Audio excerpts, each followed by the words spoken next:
Washing மிஷினில் என்ன company வாங்கலாம்?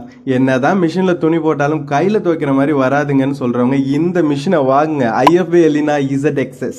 இதோட ஃபீச்சர்ஸ் பார்க்கறதுக்கு முன்னாடி எதுக்காக இந்த மிஷினை வாங்கணும், இதில் என்ன ஸ்பெஷல் இருக்குன்னு கேட்டிங்கன்னா 3 இன்ட்ரெஸ்டிங்கான விஷயம் இருக்குது. ஒன்று வந்து ப்ரைஸு, அது என்னன்னு நான் லாஸ்ட்டாக சொல்கிறேன். ரெண்டாவது அக்வா எனர்ஜி, இது ரொம்பவே இன்ட்ரெஸ்டிங்கான ஒன்று. நம்ம போகிற டிட்டர்ஜென்ட் பவுடரு, டிட்டர்ஜென்ட் லிக்விட்ஸ் எல்லாம் உள்ள டிசால்வ் ஆகாமே இருக்கும். அதுக்காக உள்ள ஒரு இன்ஃப்ராஸ்ட்ரக்சரை சூப்பராக டிசைன் பண்ணியிருக்காங்க, ரொம்பவே நல்லா இருக்குது. மூணாவது வாரண்டி, இது ரொம்பவே இம்பார்ட்டன்ட்டு. 4 வருஷம் மிஷின் வாரண்டியும் 10 வருஷம் மோட்டார் வாரண்டியும் இன்னொரு 10 வருஷம் ஸ்பேர் சப்போர்ட் கொடுத்துருக்கேன். ஏதாவது டேமேஜ்னு ரொம்ப ஈஸியாகவே மாற்றிக்கலாம். வாங்க ஃபீச்சர்ஸ் பார்க்கலாம். 6.5 kg வரைக்கும் துணி போட்டுக்கலாம். 1000 RPM, அதாவது ரொட்டேஷனல் பெர் மினிட். அப்புறம் power on off button and pass button இங்கே இருக்கு. வாஷ் பண்ணுறதுக்கு 10 மோட்ஸ் வரைக்கும் இருக்குது. இந்த மோட்ஸ் எல்லாம் சேஞ்ச் பண்ணுறதுக்கு ரொட்டேஷனல் ஸ்விட்ச் கொடுத்துருக்கான். அதை யூஸ் பண்ணுறதுக்கு ஒரு நல்ல குவாலிட்டி ஃபீல் கிடைக்கும்.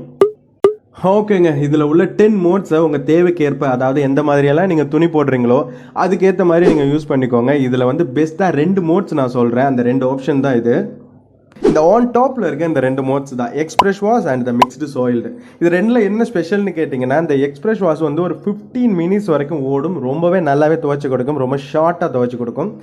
அடுத்தது இந்த மிக்ஸ்டு சாயில்டுன்றது 1 hour 45 minutes. ரொம்பவே அழுக்கான துணியெல்லாம் போட்டிங்கன்னா ரொம்பவே நல்லா துவைச்சி கொடுக்கும். எனக்கு தெரிஞ்சு இது ரெண்டுமே ரொம்பவே நல்லா இருக்கு. அப்புறம் ஒரு சீக்ரெட், வாஷிங் மிஷினோட லைஃப் இன்க்ரீஸ் ஆகணும்னு நீங்கள் ஆசைப்பட்டீங்கன்னா டிட்டர்ஜென்ட் பவுடருக்கு பதில் டிட்டர்ஜென்ட் லிக்விட் யூஸ் பண்ணுங்கள், ரொம்பவே நல்லாயிருக்கும். அப்புறம் ஃபைனலாக இதோட ப்ரைஸ் வந்து 31,000 rupees ஒன்லி.